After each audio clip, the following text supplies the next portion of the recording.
देखते हुए हम चलेंगे। मसीह जीवन में जीते हुए हम कई बार जो शुरुआती बुनियादी बातें हैं उनको कई बार हम भूलने लग जाते हैं या हम उसमें कमजोर होने लग जाते हैं। लेकिन आज हम इस चीज को देखेंगे, मांगना, ढूंढना, खटखटाना, ये मेरे और आपके जीवन के लिए कितना जरूरी है। एक पास्टर बताते हैं, उनकी बेटी का नाम है रेबेका, 25 साल की उम्र की हो गई है, लेकिन वो पास्टर कहते हैं उसको बहुत अच्छी तरह पता है मुझे अपनी छोटी उंगली में कैसे नचाना है। एक पास्टर अपनी बेटी के लिए कहता है कि कभी कभार तो मैं उससे कई हफ्तों तक मुझे उसकी आवाज नहीं सुनाई देती या उससे कोई बातचीत नहीं होती, और अचानक से उसका एक संदेश आ जाएगा, आई लव यू डैडी। और पास्टर कहते हैं कि उसके बाद मुझे पता है कि क्या होने वाला है। या तो उसके पास पैसे खत्म हो गए हैं या उसे किसी चीज की जरूरत है, क्योंकि डैडी का शब्द वो तभी इस्तेमाल करती है। ये पास्टर कह रहे हैं। और जब वो ऐसा मैसेज आ जाता है तो उसके कम से कम 20 मिनट के बाद उसका फोन आ जाता है और किसी भी तरीके से उसके अकाउंट में पैसे पहुंच जाते हैं। कैसे ना कैसे वो मुझसे ले ही लेती है। ये एक ऐसा अनुभव है, वो पास्टर कहते हैं कि एक तरफ तो चिढ़ा देती है, लेकिन दूसरी तरफ मन में तसल्ली भी होती है। और किससे मांगेगी और किससे कहेगी, इस बात की तसल्ली होती है। बेशक वो इतना कमाती है कि अगर अपने फालतू की जो शॉपिंग है और इधर उधर घूमना, ये सब चीजें अगर वो बंद कर दे तो जिंदगी की जो जरूरतें हैं वो आराम से पूरी कर सकती है। लेकिन वो तो बहुत आसान हो जाएगा उसके लिए, इसीलिए वो मेरी तरफ झुक जाती है और मुझसे मदद मांग लेती है, और मैं भी ना चाहते हुए भी उसकी मदद कर ही देता हूं। और चाहे कभी भी ऐसे हो या ना हो, लेकिन वो मांगने वाला जो स्वभाव है वो एक रिश्ते को निभाता है, दिखाता है, और एक रिश्ते को दर्शाता है कि एक रिश्ता है। और यही तो पिताओं का काम है। एक पिता का यही तो काम है, जरूरतों को पूरा करके देना, होते हुए भी पूरा करके देना।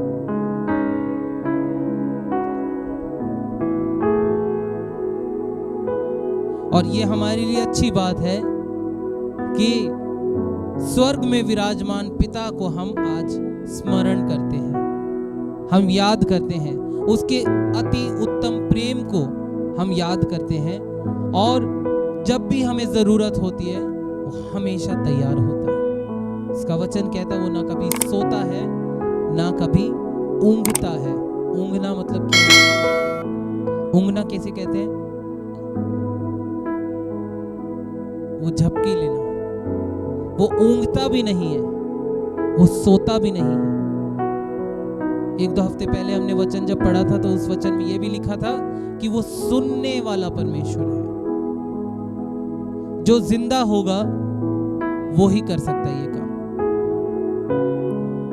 वो ही कर सकता है। उसका वचन हमारे लिए सारी बातों को साबित करके देता है। वो मुझसे और आपसे बात करने में ना बहुत उत्साहित होता है। उसको बहुत खुशी मिलती है, परमेश्वर को बहुत खुशी मिलती है जब मैं और आप उसके साथ बात करने के लिए जाते हैं। यही तो रिश्ता है हमारा, इसी को रिश्ता कहते हैं। इसी रिश्ते को तो हम निभाते हैं। वही पास्टर बताते हैं कि एक बार मैं एक ग्रोसरी स्टोर पे था, एक जगह पे था, सामान खरीदने के लिए गया था, और वहां मैंने देखा कि एक बाप जो है अपने बेटे के साथ वहां पर था। शायद उसका बेटा 5 या 6 साल का होगा, और वो पिता जो है एक बहुत बड़ा बॉक्स था जिसको उसने उठा रखा था, और काफी भारी भी था, और उसका बेटा जो है अपने छोटे हाथों से उस बॉक्स को उठाने में उसकी मदद कर रहा था। हालांकि इतना भारी बॉक्स वो पिता ने ही उठा रखा था। और वही सारी ताकत उसी ने लगा रखी थी। लेकिन वो छोटा सा जो बच्चा है, छोटा सा जो बालक है, वो क्या चाह रहा था, किसी ना किसी तरह मैं भी अपने पिता को थोड़ा सा मदद कर सकूं, थोड़ा सा सपोर्ट कर सकूं, थोड़ा सा उसका बोझ हल्का कर सकूं, चाहे वो नहीं भी कर पा रहा, लेकिन वहां वो कोशिश करता है। और इस काम में उसके पिता को वो तसल्ली देने की कोशिश करता है। और ये पास्टर कहते हैं कि मैंने उसको देखा और मुझे उस समय ख्याल आया। ख्याल ये था कि मैं और आप भी तो परमेश्वर के साथ स्वर्ग के काम के लिए जिम्मेवार है। परमेश्वर के राज्य के काम को बढ़ाने में मैं और आप उसके साथ जुड़े हुए हैं। और जब मैं और आप उसके साथ जुड़े हुए हैं तो मेरी और आपकी भी एक जिम्मेदारी है। जरूर परमेश्वर के राज्य के काम के लिए परमेश्वर सबसे ज्यादा मेहनत कर रहा है, परमेश्वर सारे बोझ को उठा रहा है, परमेश्वर सारी ताकत लगा रहा है, लेकिन मैं और आप उसके साथी बनते हैं जब हम उसके साथ जुड़ करके उस काम को करने में मदद करते हैं, जब हम अपने आंसुओं को प्रार्थना में बदलते हैं, जब हम अपनी आवाज उठा के उसके नाम की महिमा करते हैं, गीत गाते हैं, जब हम तालियां बजाकर उसकी स्तुति आराधना करते हैं, तब हम उसके राज्य की महिमा को बढ़ाते हैं, जब हम उसकी खुशियों को गवाही के रूप में लोगों के बीच में ले जाते हैं। और जब लोग यीशु मसीह को पहचानने लगते हैं तो हम उसके साथी के रूप में काम करते हैं।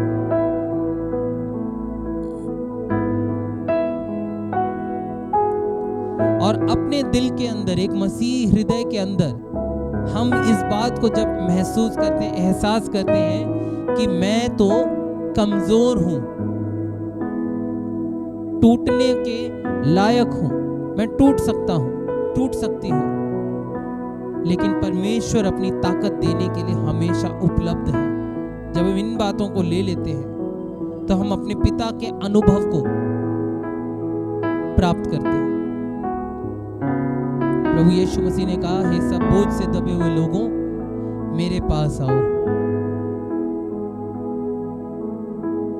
सब बोझ से दबे हुए लोग, सब, सिर्फ क्रिश्चियंस ने लिखा, सब। और बोझ से दबा हुआ कौन नहीं है इस संसार में? गरीब से गरीब, अमीर से अमीर, हर कोई एक बोझ के तले है। और उसके लिए यीशु मसीह खुले आम बड़े प्यार से कहता है, मेरे पास आओ, मैं तुम्हें विश्राम दूंगा। प्रभु यीशु मसीह से बड़ा विश्राम स्थान कोई नहीं है मेरे और आपके लिए। हमारे जीवन में कठिनाइयों के बीच में वो हमारी ताकत बनता है, मुश्किलों के बीच में वो हमारी परेशानियों का हल बनता है। वही यीशु मसीह के पास जब हम प्रार्थना करते हैं तो हम उससे बातचीत करते हैं, हम उससे मुलाकात करते हैं। अब इससे पहले कि हम इस बात पे जाएं कि यीशु मसीह ने क्या कहा, हम इस बात की ओर जरूर देखेंगे कि इस भाग में या इस खंड में, आज के वचन में यीशु मसीह ने क्या नहीं कहा। ध्यान से पढ़ेंगे वचन 7, मत्ती 7 अध्याय उसका 7वां वचन, उसमें लिखा है,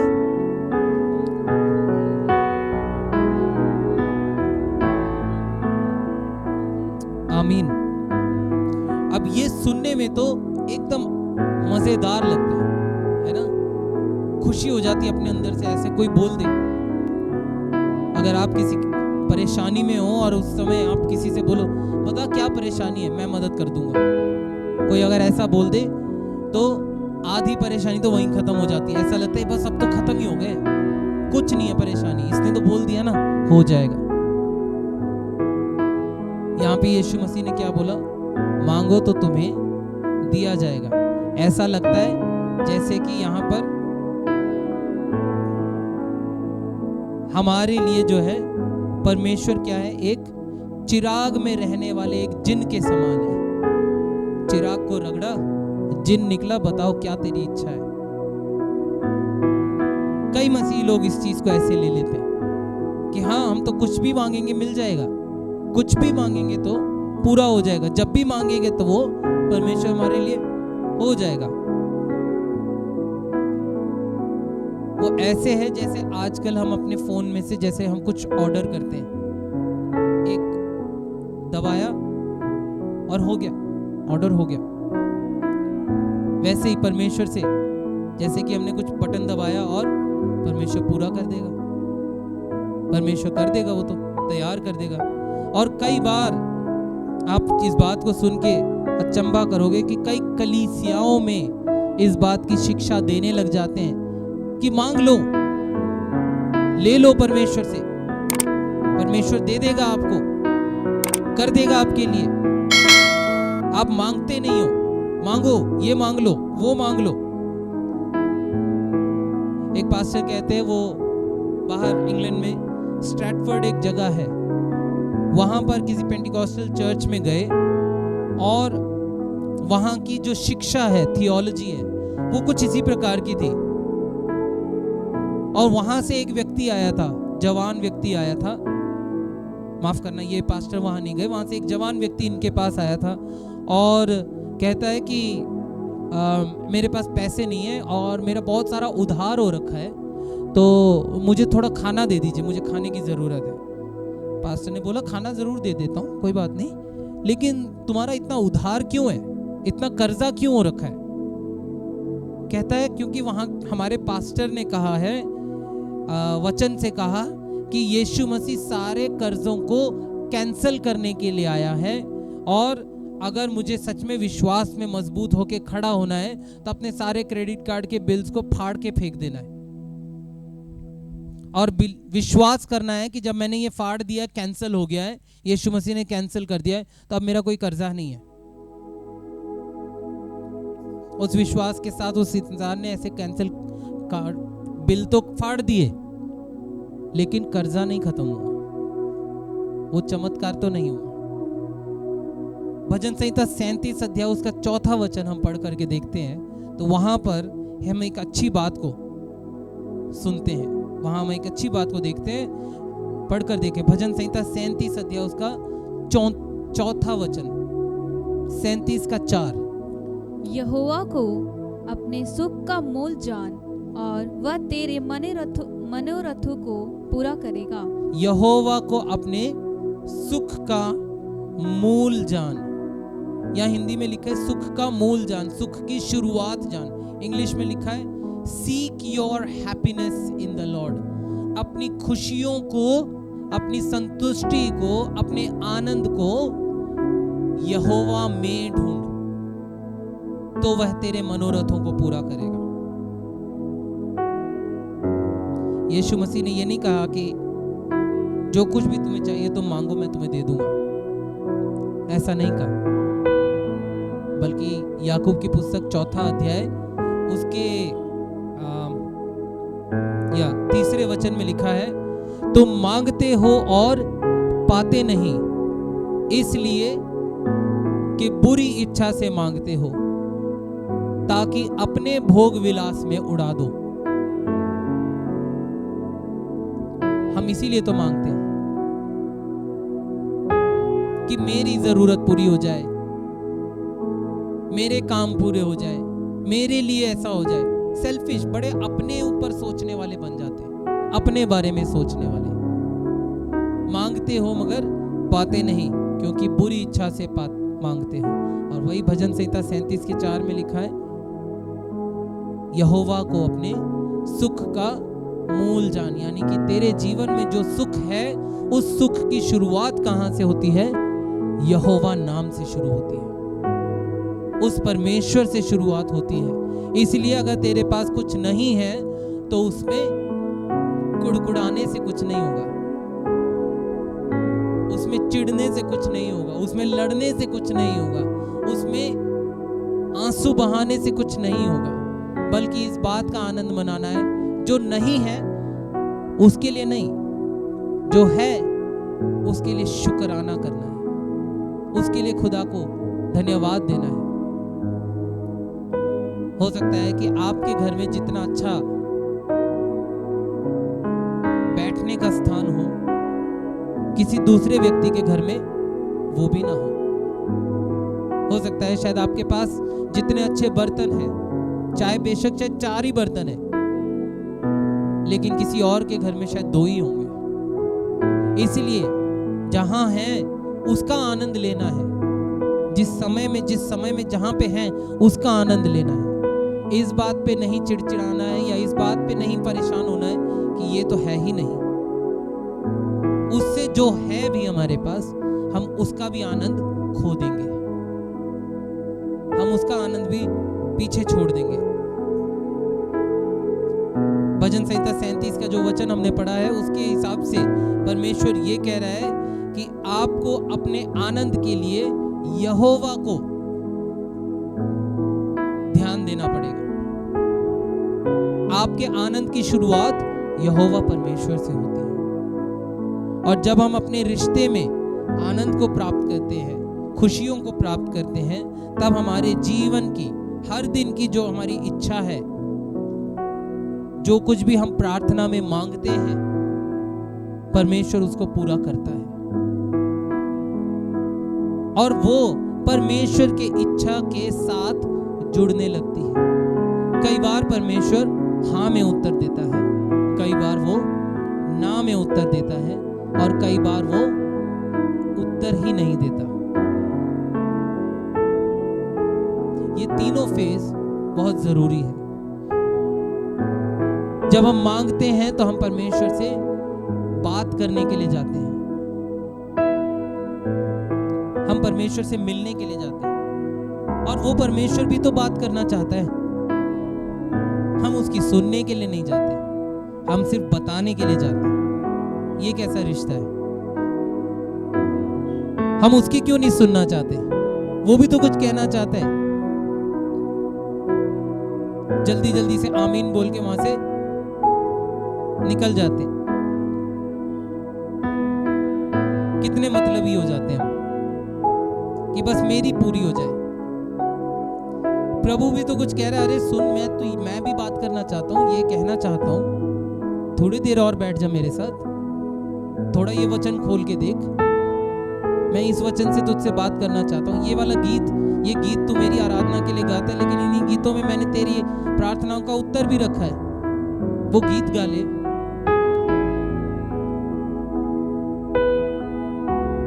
लेकिन नहीं, हम वैसा समय नहीं बिताते परमेश्वर के पास।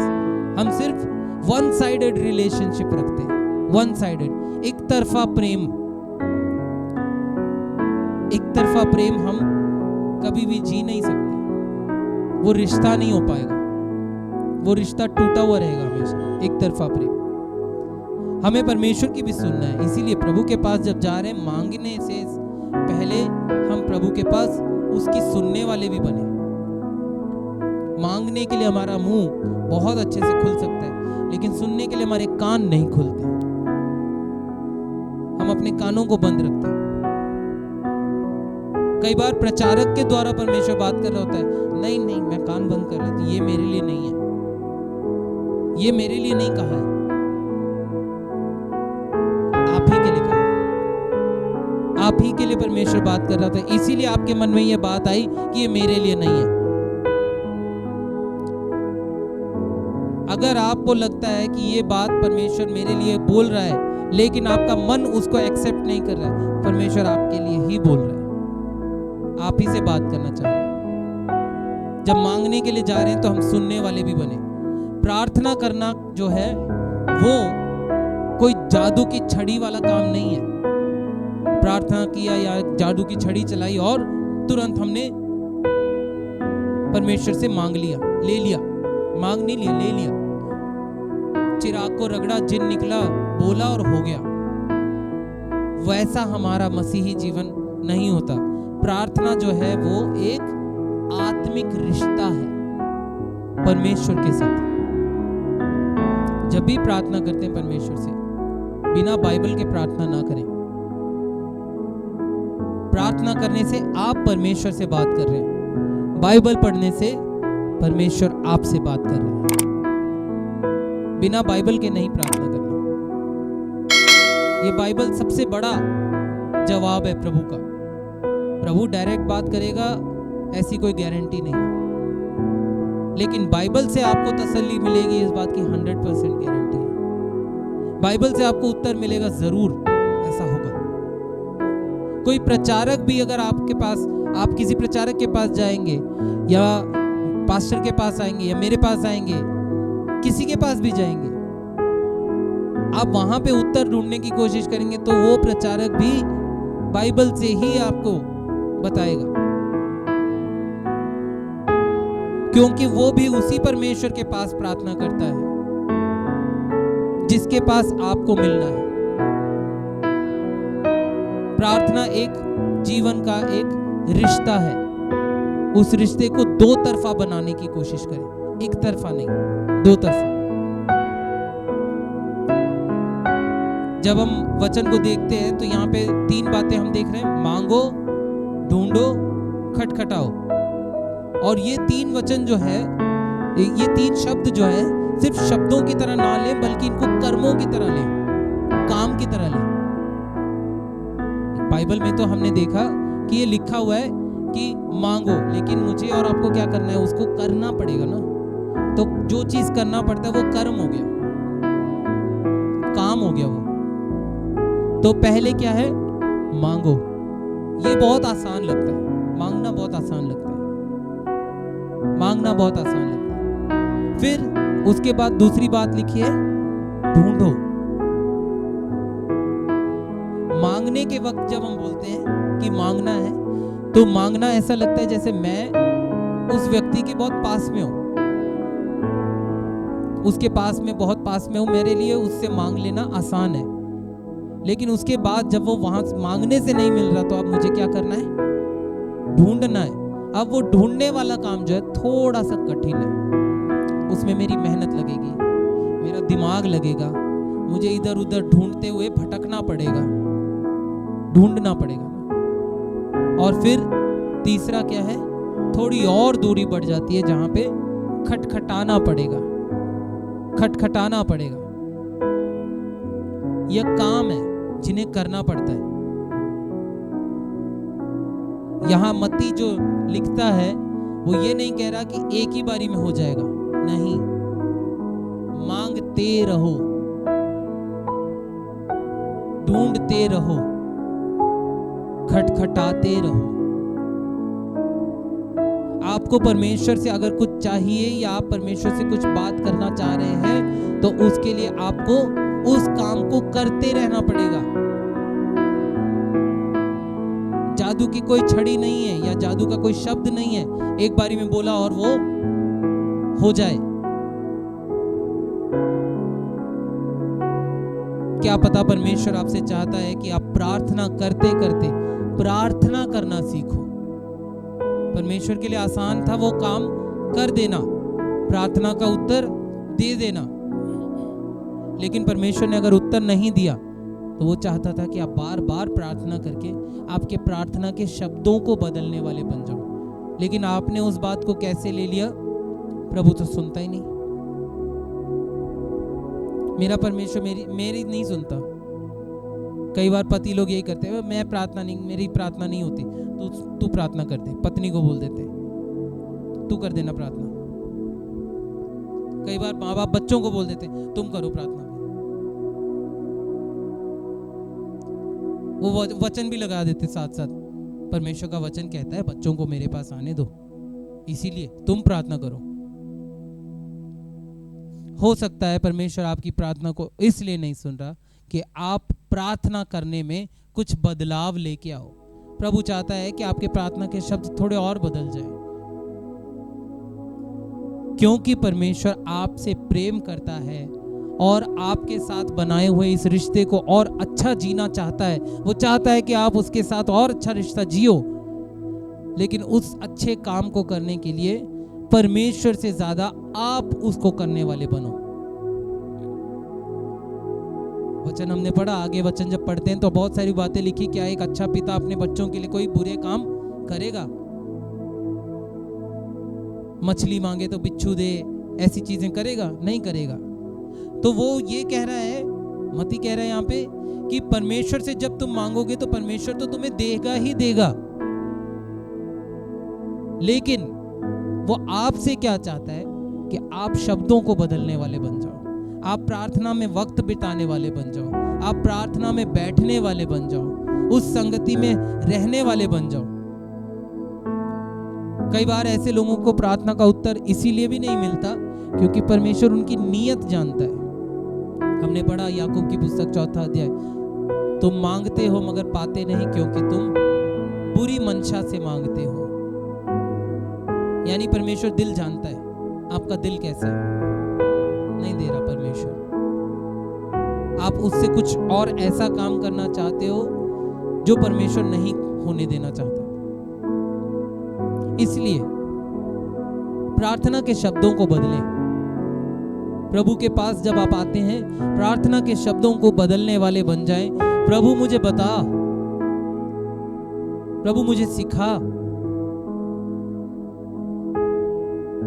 मुझे नई बात समझा, मुझ में और नयापन क्या होना चाहिए, मुझ में से नई चीज और क्या होनी चाहिए, मेरा जीवन तेरे लिए ग्रहण योग्य कैसा हो। कई बार हम प्रार्थना में जब बैठते हैं तो प्रार्थना में तो बड़े धार्मिक हो जाते हैं। कई बार प्रार्थना के शब्द तो ऐसे धार्मिक शब्द हो जाते हैं, हो सकता है कई बार वो पास्टर के शब्द भी ऐसे ना हो, कलीसिया के पास्टर के शब्द भी ऐसे प्रार्थना करने वाले शब्द ना हो, इतने धार्मिक शब्द हो जाते हैं। लेकिन जैसे ही वो समय खत्म होता है या वो प्रार्थना का जो एक समय है, ड्यूरेशन खत्म हो जाता है, उसके बाद देखना चाहिए। उसके बाद बिल्कुल ही उल्टा, लड़ रहे हैं, झगड़ रहे हैं, मार रहे हैं, गालियां दे रहे हैं, ऐसे ऐसे ताने मार रहे हैं। सोचने में पड़ जाते, अभी तो यही व्यक्ति प्रार्थना कर रहा था, ऐसा लग रहा था कि जैसे अब तो कोई मुर्दा जिंदा हो जाएगा, लेकिन अब यही अपने शब्दों से सबको मार रहे हैं।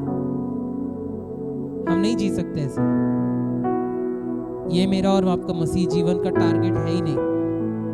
हम अभी भी मसीह नहीं है। फिर अगर आपकी जबान ऐसी है, आपकी बोली अगर ऐसी है, आपके विचार अगर ऐसे हैं,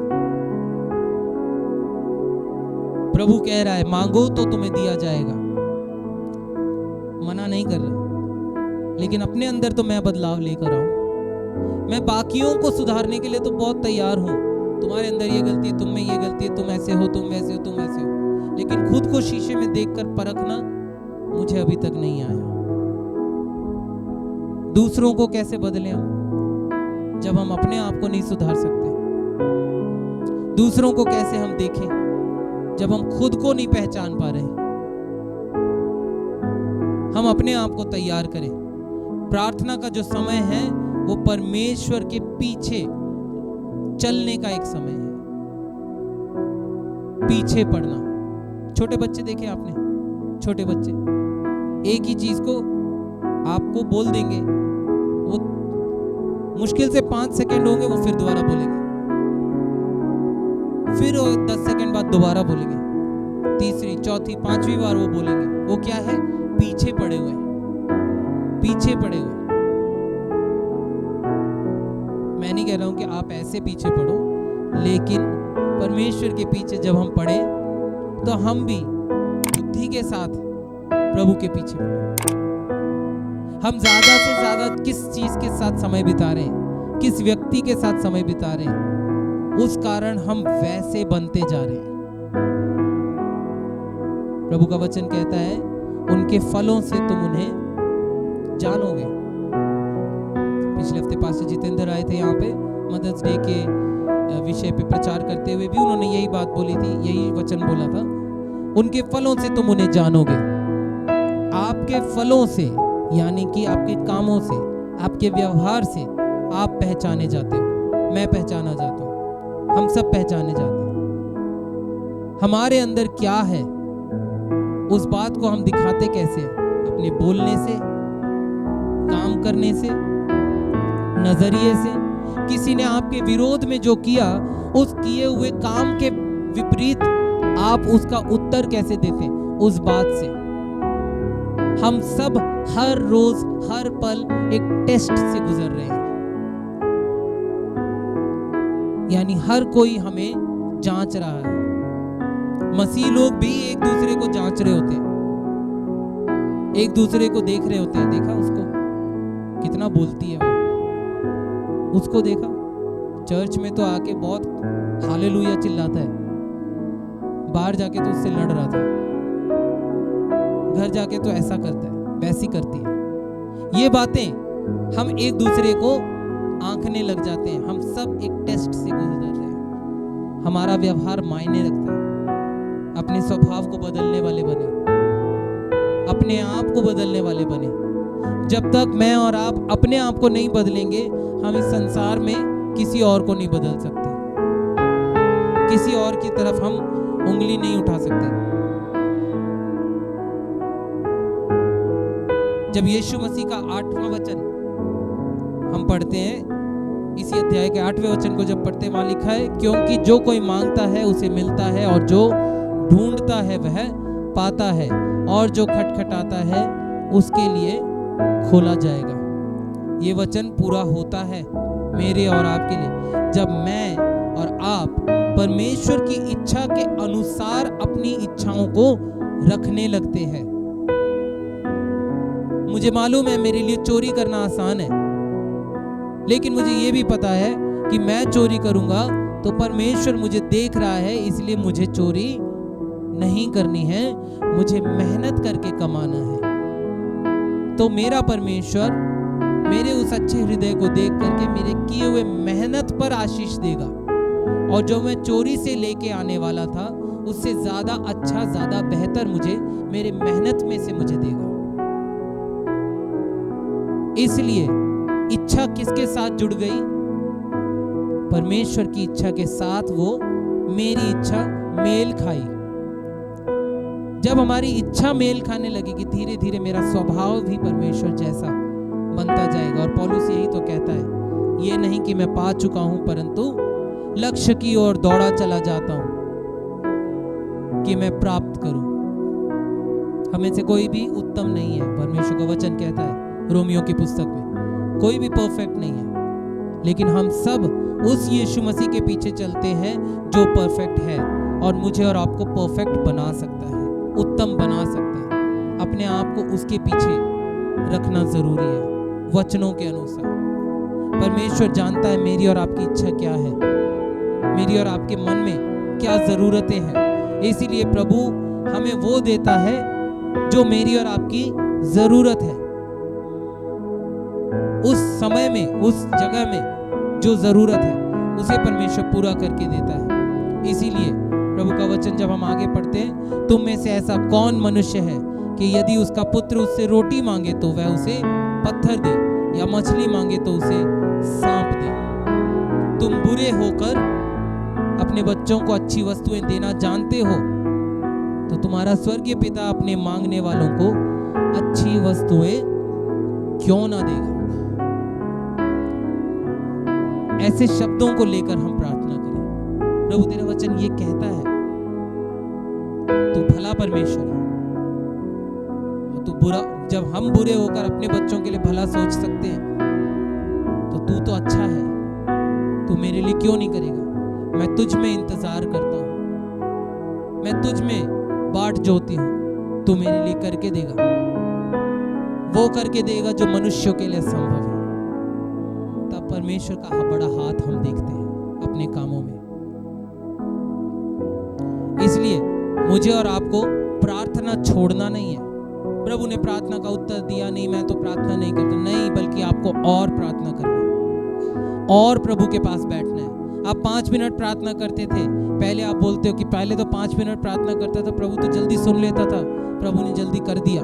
तब आप परमेश्वर के सामने उस नए नए आए हुए बालक के समान थे, एक छोटे बच्चे के समान थे उस समय। लेकिन फिर जैसे जैसे बालक बड़ा होता है तो उसके माँ बाप उसके लिए पहले की तरह करके नहीं देते, पहले की तरह करके नहीं देते। माँ बाप उसके लिए अब कंडीशन रख देते, नहीं पहले तुम ये करो, पहले पढ़ाई कर लो, पहले घर का ये काम कर लो, बाहर से जाके वो करके आओ, फिर मैं तुम्हारे लिए कर दूंगा, फिर मैं तुम्हें दे दूंगी। ऐसे बात करते हैं। ऐसे ही परमेश्वर भी हमारे लिए करता है। जब हमारे उत्तर, प्रार्थना के उत्तर पहले 5 मिनट में आ जाता था, अब 10 मिनट हो गए, प्रभु उत्तर ही नहीं दे रहा। क्योंकि प्रभु आपको मैच्योर बनाना चाहता है, आपको बड़ा बनाना चाहता है, आपको बेहतर बनाना चाहता है। आप बच्चे बने रहना चाहते हैं, प्रभु आपके लिए करना चाहता है, लेकिन आप सिर्फ उतना ही देख रहे हैं कि मुझे क्या चाहिए। आप ये नहीं देख रहे प्रभु को मुझसे क्या चाहिए, प्रभु मुझ में क्या काम करना चाहता है। इसीलिए यीशु कहता है पहले तुम मांगो तो तुम्हें दिया जाएगा। ये नहीं कि प्रभु तो बिना मांगे भी तो दे सकता है, लेकिन बिना मांगे उसने नहीं दिया। वो क्या कह रहा है, तुम मांगने वाले बनो, पहले सही शब्द को अपने जबान पर लाने वाले बनो पहले, फिर होगा वो तुम्हारे लिए, फिर मैं करूंगा तुम्हारे लिए। उसके बाद यीशु कहता है ढूंढो, ढूंढने वाले बनो। और फिर प्रभु कहता है खटखटाओ, खटखटाने वाले बनो, प्रभु के लिए खटखटाने वाले बनो। तो इन बातों से मैं और आप समझ सकते हैं कि परमेश्वर के सामने मेरा और आपका रिश्ता कैसा है। जो रिश्ता जैसा होगा, उस रिश्ते में उतनी ही मिठास या उतनी ही कड़वाहट दिखेगी, महसूस होगा। प्रार्थना मेरे और आपके लिए एक हथियार है। प्रार्थना मेरे और आपके लिए एक आदर की बात है, एक आदर योग्य बात है। ये एक वार्तालाप का समय है, परमेश्वर के साथ व्यक्तिगत वार्तालाप करने का समय है। परमेश्वर हमेशा वहां पर है जो आपकी बातों को सुनता है। लेकिन ये खंड मुझे और आपको यही बताता है कि मुझे और आपको अपने आप को जांचना है, खुद को पहचानना है। वचन कहता है तुम बुरे होकर अच्छा करना जानते हो। हम क्यों बुरे बने रहे? हम प्रभु के सामने काम करने वाले बने, उसकी इच्छा के अनुसार चलने वाले बने। अगर हम सच में परमेश्वर के पीछे दौड़ने वाले या उसका लड़ पकड़ के चलने वाले बने, उसका पल्ला पकड़ के चलने वाले बनते हैं, तो हमारी प्रार्थनाएं जो हैं हमारे जीवन को, हमारे रिश्तों को भी बदल देंगे। और जो रिश्ता परमेश्वर के साथ है उसके और गहराई में हम चले जाएंगे, उसकी गहराइयों में हम और बढ़ते जाएंगे, हर दिन बढ़ते जाएंगे। आइए अपने स्थानों पे खड़े होंगे, प्रार्थना करें।